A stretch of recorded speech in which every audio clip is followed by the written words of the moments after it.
বাংলাদেশের অধিকাংশ মসজিদ কমিটির সভাপতি সেক্রেটারি সদস্য হয় তারা সুদখোর ঘুষখোর যারা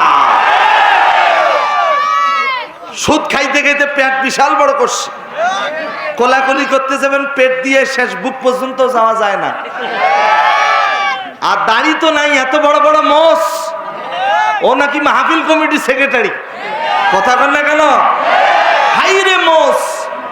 আমের সেজনে চাপাই নবাবগঞ্জের আম, আমাদের রংপুরের হাড়ি ভাঙ্গা আম, আমের কয়া খায় না মোষ খায় আল্লাহ জানে। কথা বলেন। তবে আপনাদের এদিকে মশারুর অভাব নাই, এই পাশেই তো কুষ্টিয়া, আমি তো সেদিন এসে দেখছিলাম, হাই রে মোষের বাহা, একটু পর পর মোষ এরকম করে টান দিচ্ছে। কথা বলেন না কেন? ভণ্ড আছে যেখানে, ভণ্ডদের সাথে আমাদের কোনো সম্পর্ক। মোনাজাতের আগে যে লোকটা উঠে যাবে মনে করবেন ওই লোকটা ওই গ্রুপের লোক। কথা বলেন। আছে না কিছু ভণ্ড, এরা কথায় কথায় বলে, দেখেন দাঁত চাবো কার কাছে? দাঁত নাই কিন্তু দাঁত চাবো কার কাছে? মাঝে মাঝে আমরা কি করি জানি, আমরা মাঝে মাঝে এই দাঁত যখন পড়ে যায় ছোট বাচ্চার হাতে দিয়ে বলে, বাবা ইঁদুরের গর্তের কাছে গিয়ে বলবো, ইঁদুর মামা, ইঁদুর মামা আমার দাঁতটা তুমি নাও, তোমার সুন্দর দাঁতটা আমারে দাও। এ কথা কি এলাকায় বলে? আচ্ছা যুবক ভাইরা বলেন তো, দাঁত দেওয়ার মালিক কে? দাঁত চাবো কার কাছে? চাইলাম কার কাছে? ইঁদুরের কাছে। তাহলে কি শিরিক হইল না? একটু হানা তো বলবেন। আবার অনেকেই দেখবেন বাচ্চাদের কপালে টিপ দেয়, কেন? কয় মানুষের বদনজর থেকে বাঁচার জন্য। অথচ আল্লাহ পাক পবিত্র কোরআনে বলেছেন, লাকাদ খালাকনাল ইনসানা ফি আহসানি তাকওয়িম, আল্লাহ বান্দাকে বান্দিকে চাঁদের থেকেও সুন্দর করে বানাইছেন। আর একটু জোরে বলেন। আবার অনেকেই বলে যমজ কলা খেলে যমজ বাচ্চা হয়। আবার অনেকেই বলে মাথায় গিট আছে, যত বিয়া হবে তত। আবার অনেকেই দেখবেন ডাইন হাত চুলকাইলে চুমা খায়, এবার অনেক টাকার মালিক হব।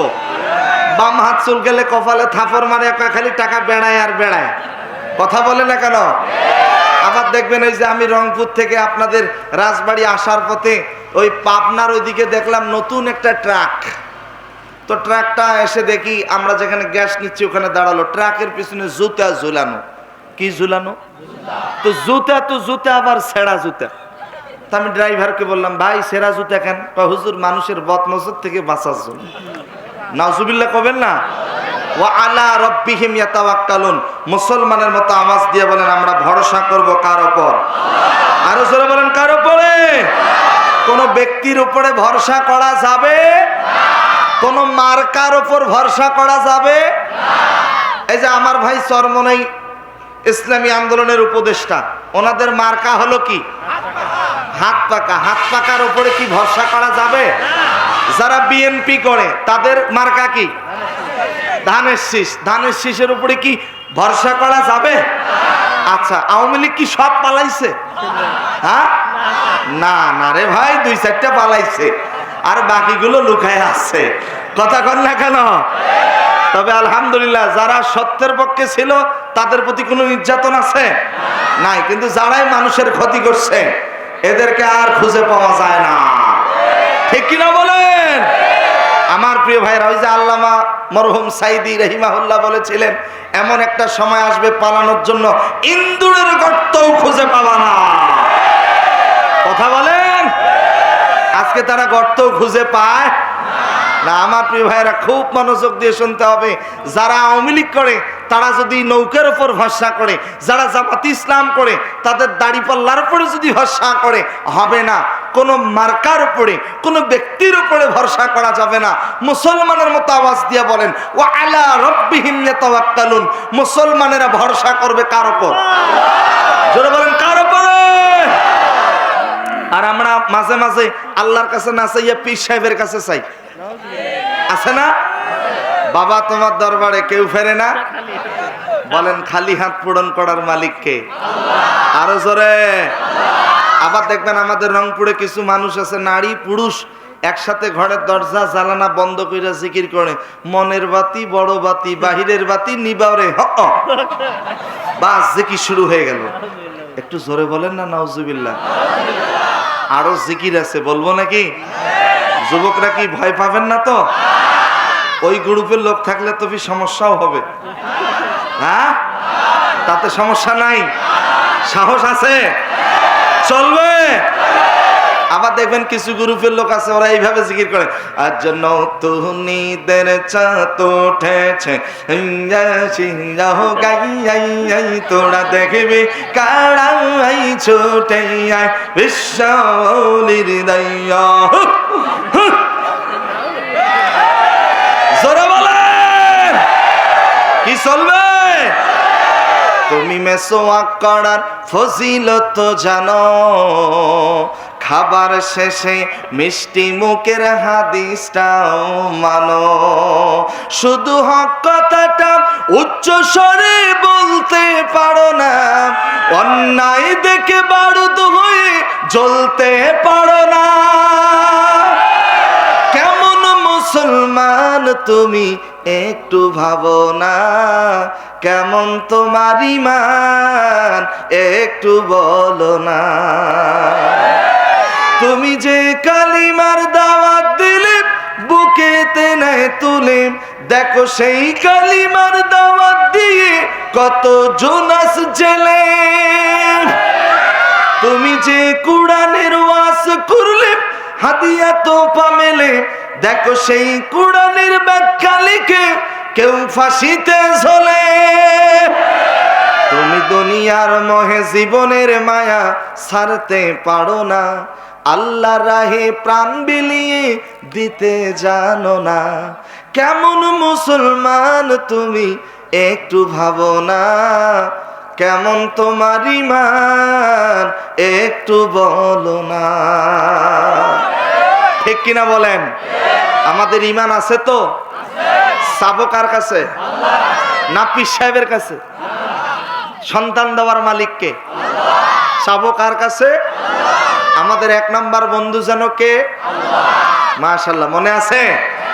আচ্ছা, আয়াতে কারিমা পড়েছি, আয়াতে কারিমা সরল তর্জমা অর্থ বলে দিয়েছি। এবার আসেন, আয়াতে কারিমা কখন নাজিল হলো, কোন ঘটনাকে কেন্দ্র করে নাজিল হলো? আপনারা লিখেছেন তাফসিরুল কোরআন মাহফিল।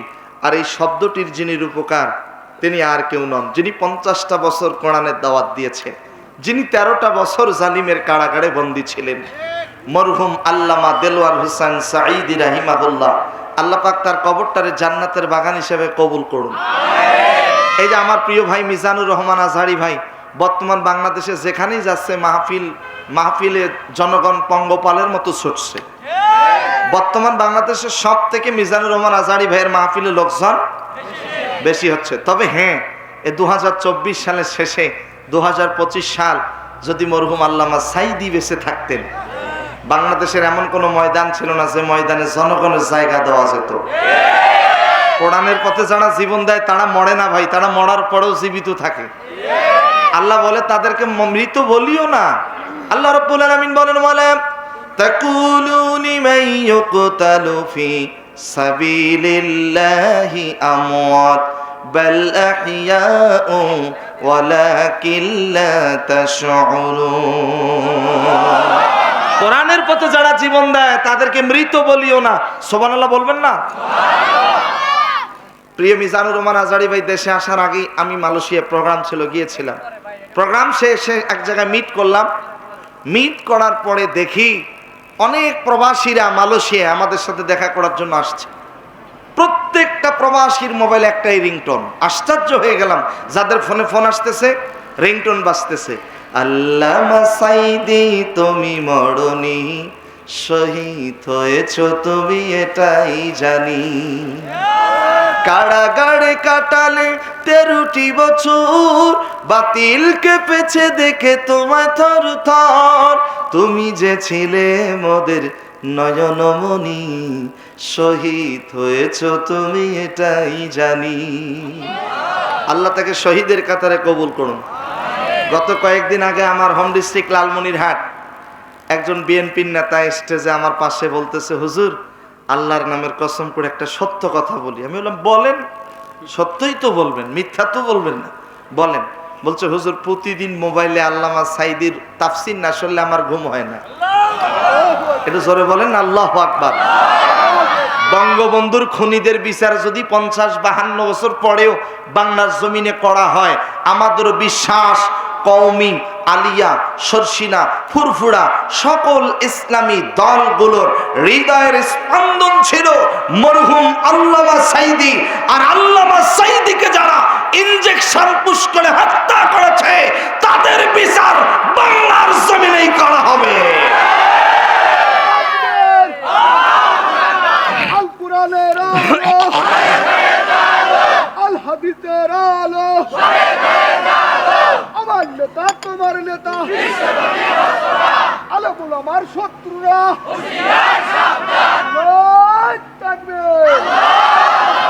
তাফসীর করতে গেলে যেহেতু শানে নজুল বলতে হবে, তাই আসেন আয়াতে শানে নজুল বলছি, খুব মনোযোগ। হযরত জাবেদ রাদিয়াল্লাহু তাআলা আনহু হতে বর্ণিত, তিনি বলেন অত্র আয়াতটি আব্দুল্লাহ ইবনে সালাম রাদিয়াল্লাহু তাআলা আনহু প্রসঙ্গে আল্লাহ পাক নাজিল করেছেন। সুবহানাল্লাহ বলবেন না? আরেকটু জোরে বলেন। ডানে বামে তাকাবেন না, এইদিকে ওইদিকে তাকাবেন না, এইদিকে। ভয় পাচ্ছেন নাকি? আরে ভাই, আমিও তো ভয় করতেছি না, কারণ মৃত্যু তো একদিন হবেই। হক কথা বলবো, আল্লাহ যেদিন মৃত্যু রাখছে সেদিন মৃত্যু হবেই। কথা বলেন, মৃত্যু তো হবে। আমরা যেন আল্লাহর কাছে দোয়া করি, আল্লাহ আমাদের জন্য মৃত্যুগুলো শহীদের কাতারে কবুল করেন। আরো জোরে বলেন। বিশ্ব নবীর চরিত্র কেমন ছিল?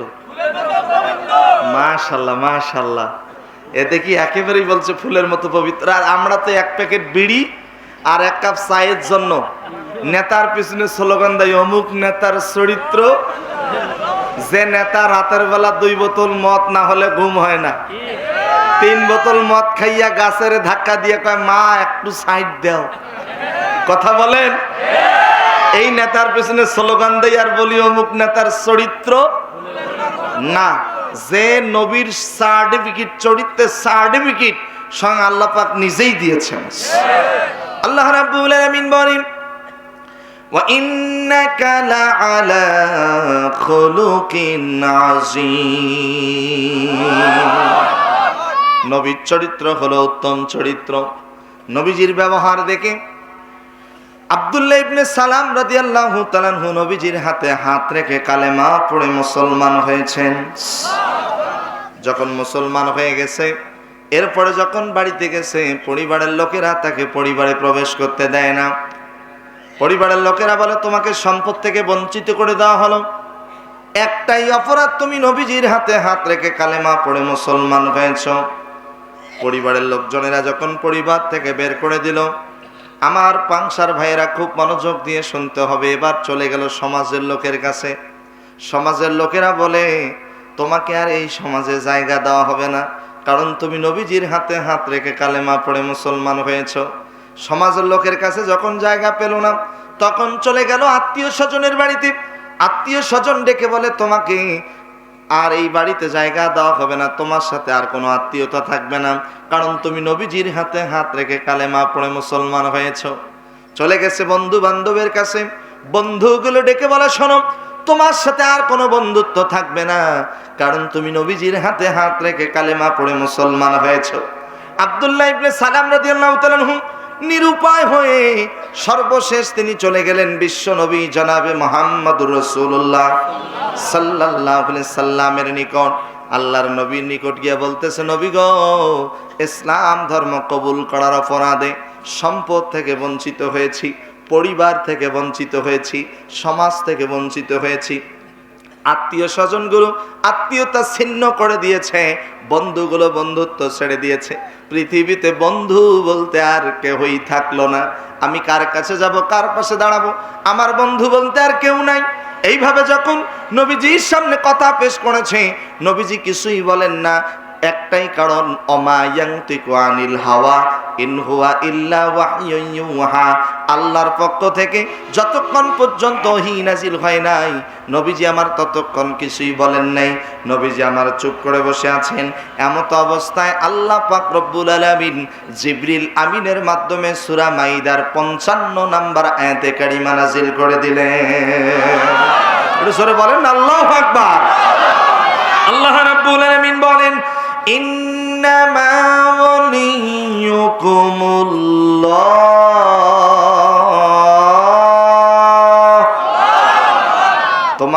নাম্বার বন্ধুকে? বলেন তো আপনাদের এলাকায় মাকড়সা আছে না নাই? মাকড়সা কি জাল বুনায়, ঘর বানায়? যদি বুঝে থাকেন বলেন তো মাকড়সার ঘর দুর্বল না সবল? হ্যাঁ, 5টা আঙ্গুলের যে কোনো একটা আঙ্গুল দিয়ে যদি স্পর্শ করেন ভেঙে যায়। শুধু ভাঙ্গে না, ওর অস্তিত্ব খুঁজে পাওয়া যায় না। কথা বলে না কেন? আল্লাহ বলেন সূরা আনকাবুতের ভিতরে, আল্লাহ ছাড়া কেউ যদি অন্য কারোর সাথে বন্ধুত্ব স্থাপন করে তাদের সম্পর্কটা হবে মাকড়সার ঘরের মতো দুর্বল। আল্লাহ রাব্বুল আলামিন বলেন, মাসালুল লাযীনা ইত্তাখাযু মিন দুনিল্লাহি আউলিয়া কামাসালিল আনকাবুত। আল্লাহ ছাড়া কেউ যদি অন্য কারোর সাথে বন্ধুত্ব স্থাপন করে তাদের সম্পর্কটা হবে মাকড়সার ঘরের মতো দুর্বল। ওই আল্লাহর সাথে বন্ধুত্ব স্থাপন করতে হবে যে আল্লাহ তার বান্দিকে অন্ধকারাচ্ছন্ন পথ থেকে আলোর পথ দেখান। আল্লাহ রাব্বুল আলামিন বলেন, আল্লাহু ওয়ালিয়ুল্লাযীনা আমানু ইখরিজুহুম মিনাজ যুলুমাতি ইলান নূর। ওই আল্লাহ ছাড়া আমাদের কোনো বন্ধু বা সাহায্যকারী হতে পারে না। আল্লাহ তাআলা বলেন, ওয়ামা লাকুম মিন দুনিল্লাহি মিন ওয়ালিয়্যিন ওয়ালা নাসীর। ওই আল্লাহ ছাড়া আমাদের কোনো বন্ধু বা সাহায্যকারী হতে পারে যে আল্লাহ এক, যে আল্লাহ অদ্বিতীয়। আল্লাহ রাব্বুল আলামিন বলেন, যারা পারেন আমার সঙ্গে পড়েন, কুল হুয়াল্লাহু আহাদ আল্লাহুস সামাদ লাম ইয়ালিদ ওয়া লাম ইউলাদ ওয়া লাম ইয়াকুল লাহু কুফুয়ান আহাদ। জোরে বলেন আল্লাহু আকবার। আল্লাহ তাআলা বলেন, কুল হুয়াল্লাহু আহাদ, আল্লাহ এক, আল্লাহ দ্বিতীয়, আল্লাহুস সামাদ, তিনি কারো প্রতি মুখাপেক্ষী নন। গোটা পৃথিবীর প্রাণীগুলো আল্লাহর দিকে মুখাপেক্ষী। লাম ইয়ালিদ ওয়া লাম ইউলাদ, তিনি জন্মগ্রহণ করেন নাই, তিনি কাউকে জন্ম দেন নাই। ওয়া লাম ইয়াকুল লাহু কুফুয়ান আহাদ, আল্লাহর সমকক্ষ পৃথিবীতে আর কেউ আছে নাকি? আসতে বলবেন না, জোরে বলেন আছে। তবে হ্যাঁ, ইতিহাস সাক্ষী, পৃথিবীতে একজন নিজেকে রব হিসেবে দাবি করেছিল, যার লাশটা আজও মিশরের জমিনে আছে। যদি জানা থাকে আওয়াজ দিয়ে বলেন তো, সেই স্বৈরাচারী শাসকের নাম কি ছিল? ফেরাউনের আসল নাম কি জানেন? ফেরাউনের আসল নাম হলো রামসিস। কি বললাম? আরো জোরে বলেন। আচ্ছা, এবার বলেন ফেরাউনের জন্ম কোথায়? না, মিশরে নয়, ফেরাউনের জন্ম হলো তুরস্কে। জোরে বলেন তো, কোন দেশে? তুরস্কে। ফেরাউনের বাল্যকালের একজন বন্ধু ছিল, নাম হলো হামান। জবান খুলে বলেন কি নাম? হামান। তো ফেরাউনকে তার আব্বা আম্মা ত্যায্য পুত্র করছে। ভালো চরিত্র নয় তো, ছোটতে তারা কি করছে? ত্যায্য পুত্র করছে। চলে যাচ্ছে মিশর। হামান ডেকে বলে, বন্ধু কই যাও? মিশরে। কেন? আমি এই দেশে থাকবো না, আমার আব্বা আম্মা ত্যায্য পুত্র করছে। তুমি যেহেতু যাবা, আমারও সাথে নিয়ে চলো। দুই বন্ধু মিলে আসছে মিশর। আসার পরে তাদের টাকা পয়সা যা ছিল সব শেষ। এখন থাকবে কি, খাবে কোথায়? সামনে গিয়ে দেখে একটা তরমুজের ক্ষেত। তরমুজের ক্ষেতের মালিককে ডেকে গিয়ে বলে, ও তরমুজের ক্ষেতের মালিক, আমাদেরকে একটা কাজ দেন, বিনিময়ে টাকা পয়সা কিছু দিতে হবে না, খালি থাকা দিবেন আর খাইতে দিবেন, বাস। থাকা খাওয়া শুরু, কাজও শুরু। কিছুদিন পরে মিশরের পত্রিকায় ঘোষণা হয়ে গেল, মিশরের সরকারি গোরস্থানের একজন দারোয়ান নিয়োগ দেওয়া হবে। বলেন তো, রামসিসের বন্ধুর নাম জানো কি?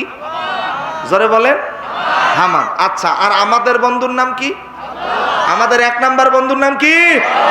হ্যাঁ, আমার আলোচনার পয়েন্টটা মনে রাখবেন, প্রকৃত বন্ধু কারা, কে আমার বন্ধু, আজকের আলোচনার সাবজেক্ট। বলেন না ইনশাআল্লাহ। হামানের বন্ধুর নাম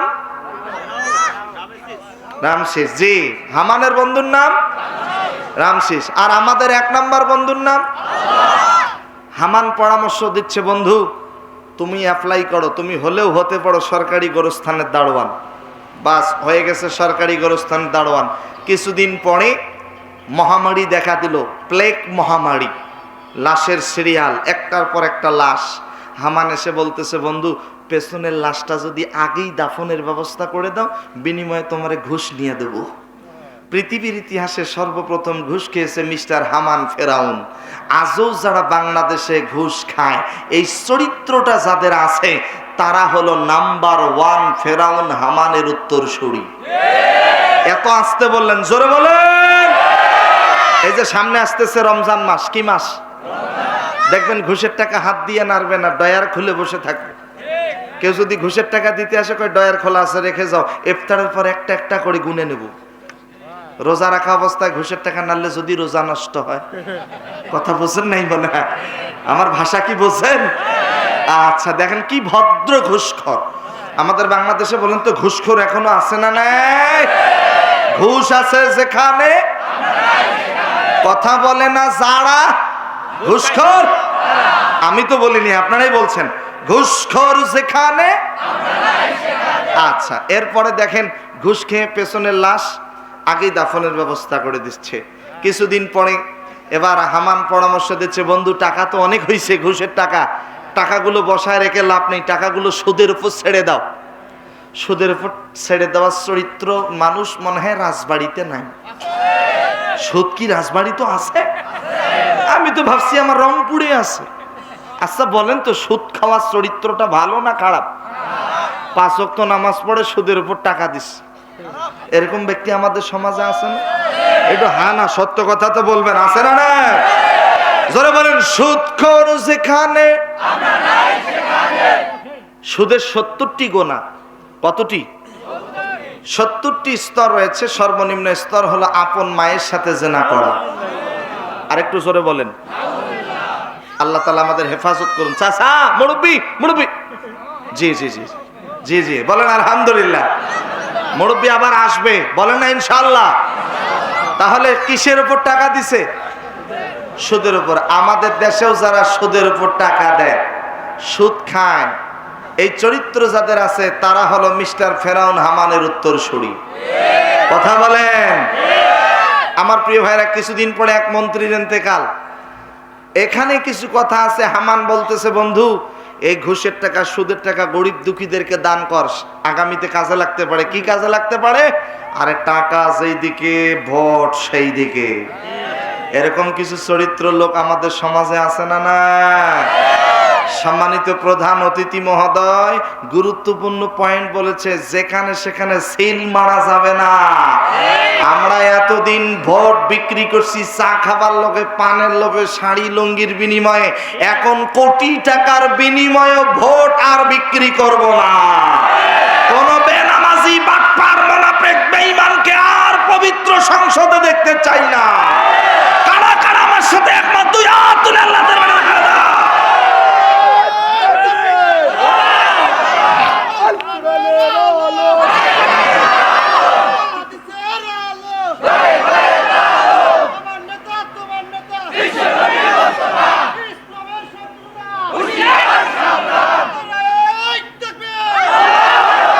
মাশাআল্লাহ, রক্ত যখন দিয়েছি, রক্ত আরো দেব। শহীদ যখন হয়েছি, প্রয়োজনে কাপনের কাপড় গায়ে জড়িয়ে ময়দানে নেমে পড়ব, যতদিন পর্যন্ত মাতৃভূমি বাংলাদেশে কোরআনের আইন বাস্তবায়ন হবে না।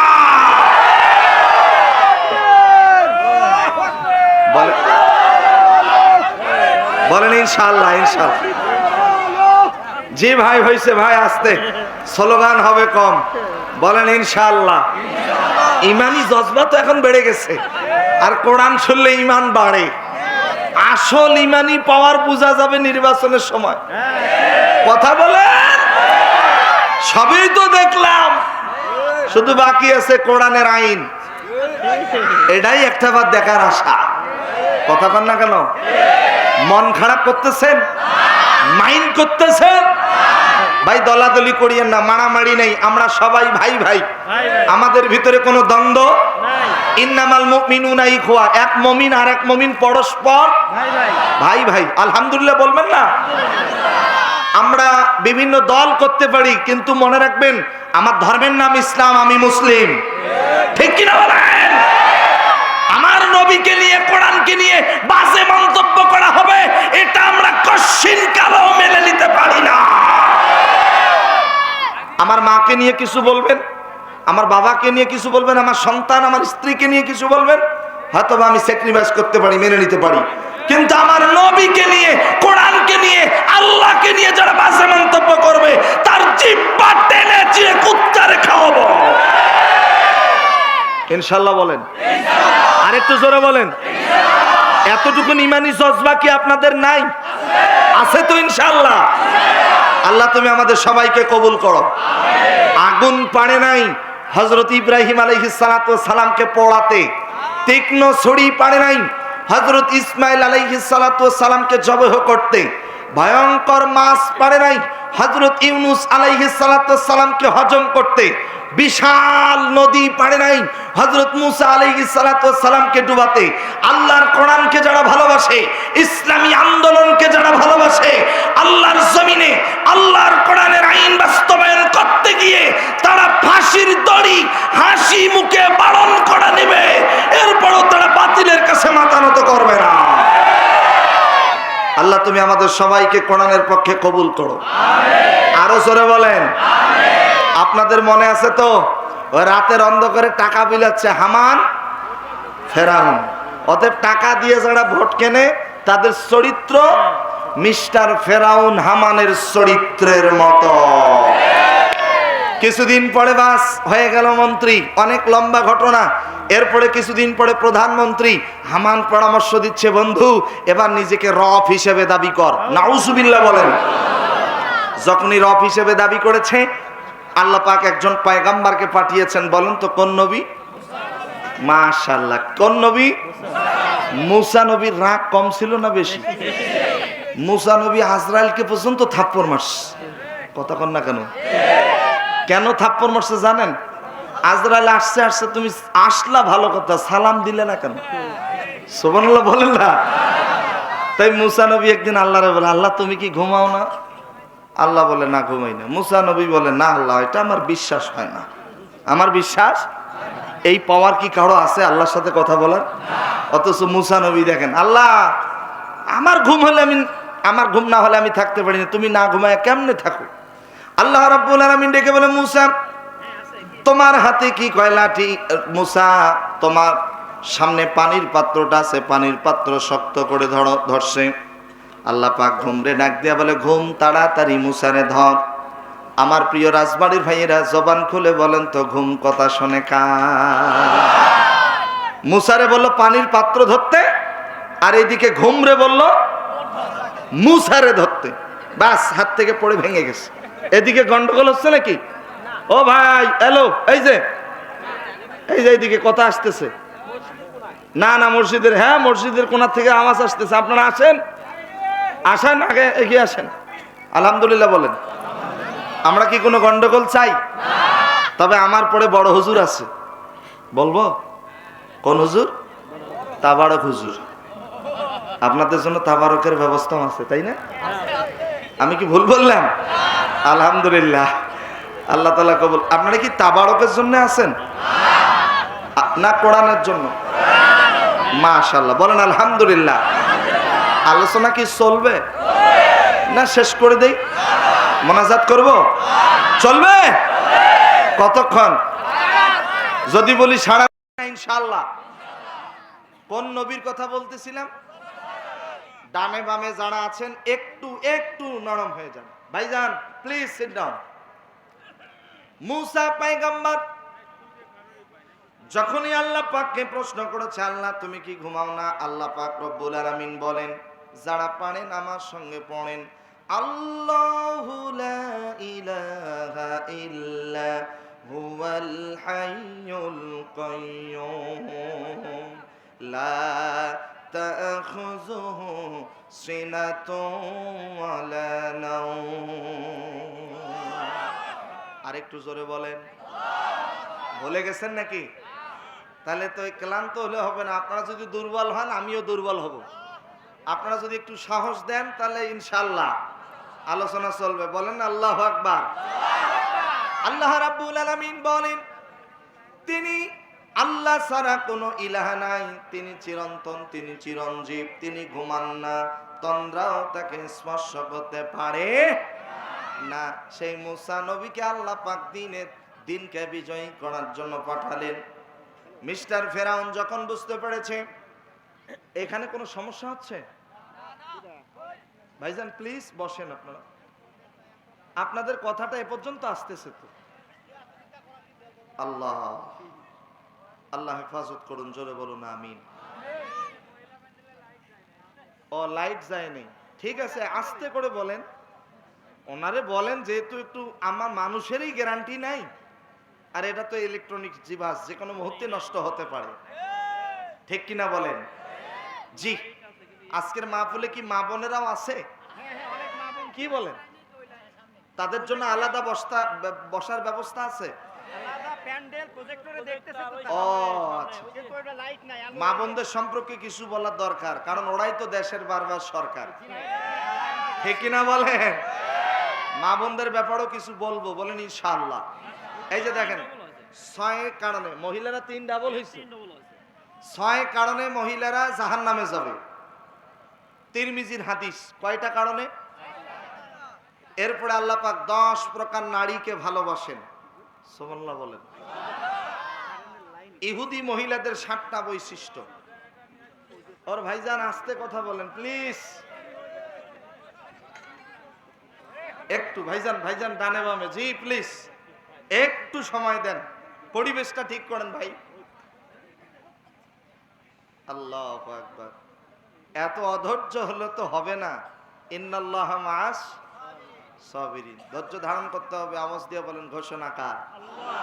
আমিও যদিও বা রাত 12টার পর কথা বলি না, কিন্তু আজকের জন্য যেহেতু প্রথম আপনাদের এই পাংশা উপজেলায় আসছি, একটু সময় হলেও আমি বাড়িয়ে কথা বলবো, বলেন না ইনশাআল্লাহ। আল্লাহ তাআলা আপনাদের সবাইকে কবুল করুন। আমার প্রিয় ভাইরা, আমার আসলেই আলোচনার একটা যে ধারাবাহিকতা থাকে, 1 নম্বরে এইদিকে ত্রুটি, 2 নম্বরে এখন আপনারা যদি এদিকে সেইদিকে গন্ডগোল করেন, কথা বলেন, আমার কথাগুলো ছুটে যাবে। আমি একটি বিষয় নিয়ে আপনাদেরকে বুঝাইতে চাচ্ছি।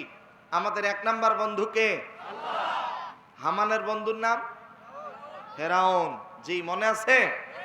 ফেরাউনের বাড়িতে আল্লাহ পাক কৌশল করে মুসা নবীরে বড় করলেন। অনেক লম্বা ঘটনা, ওইদিকে যাব না, কোরআনের ভিতরে এসেছে। এক পর্যায়ে মুসা নবীকে ভয় দেখানোর জন্য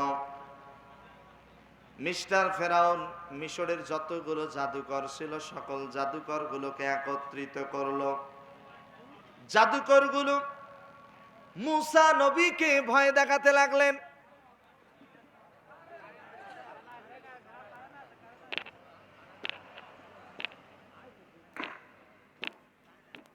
বলেন আলহামদুলিল্লাহ।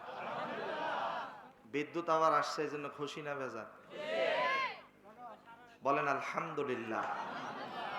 অনেক জায়গায়, কয়েকদিন আগে এক জায়গায় মাহফিল করলাম, নাম বলবো না, ইচ্ছাকৃতভাবে ষড়যন্ত্র কইরা বিদ্যুতের লাইন অফ করে দিস। কথা বুঝেন নাই?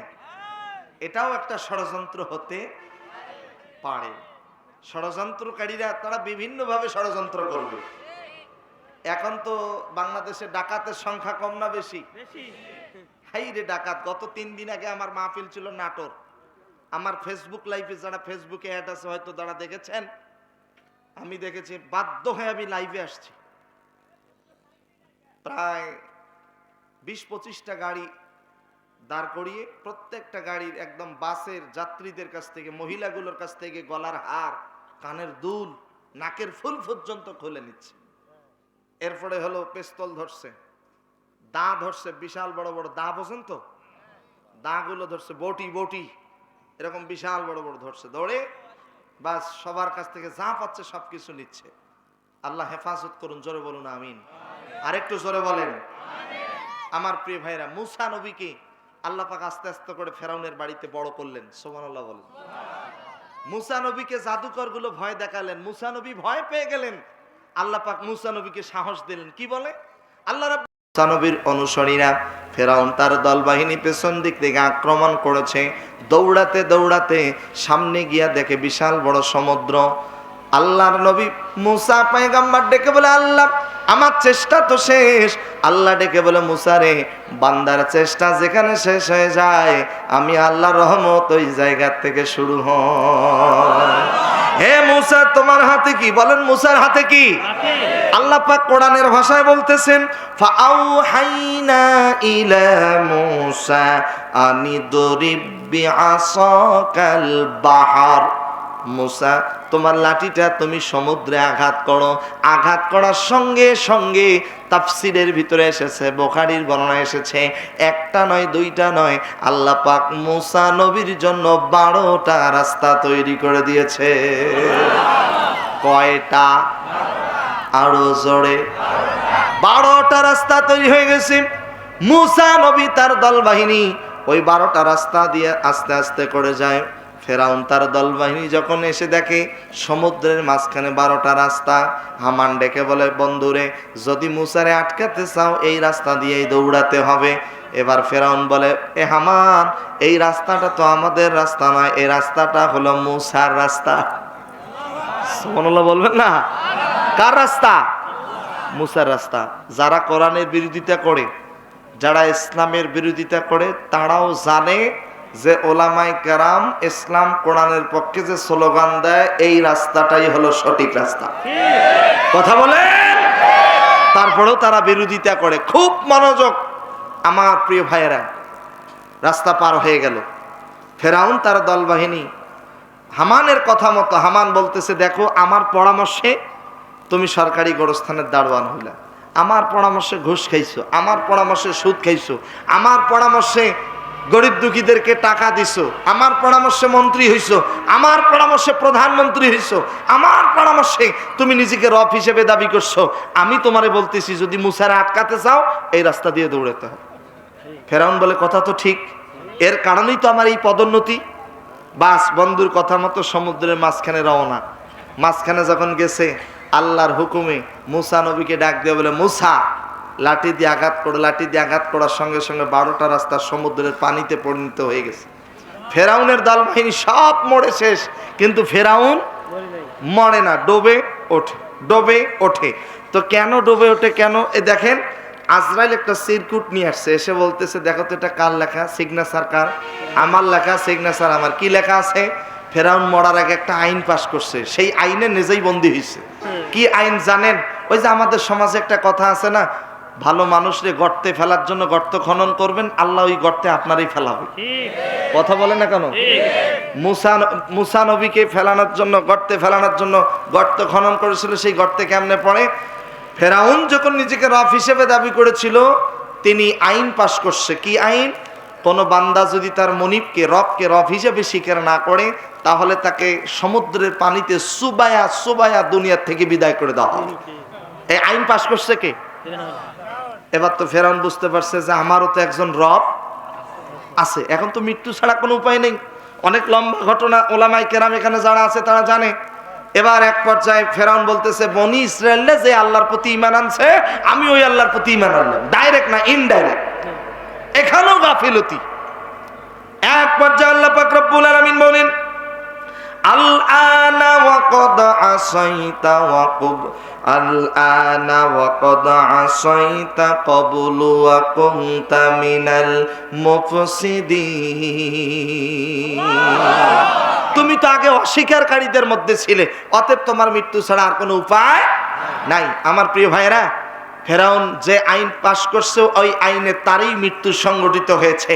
আমারও বিশ্বাস, গত 16-17 বছর যারা স্বৈরাচারী শাসন বাস্তবায়ন করতে গিয়ে নিজের তৈরি করা মনমতো আইন তৈরি করেছে, আমার বিশ্বাস 2024 সালে বৈষম্য বিরোধী ছাত্র আন্দোলন থেকে শুরু করে নিয়ে ওলামায়ে কেরাম নির্যাতন, জুলুম, তাদেরকে নির্বিচারে হত্যা করা, ফাঁসি দেওয়া, এই বিচারগুলো যদি ওই স্বৈরাচারী শাসক গোষ্ঠীর বিরুদ্ধে করা হয়, আমার বিশ্বাস তাদের তৈরি করা ডিজিটাল আইনের পদ্ধতিতেই তাদের ফাঁসির রায় কার্যকর করা হবে।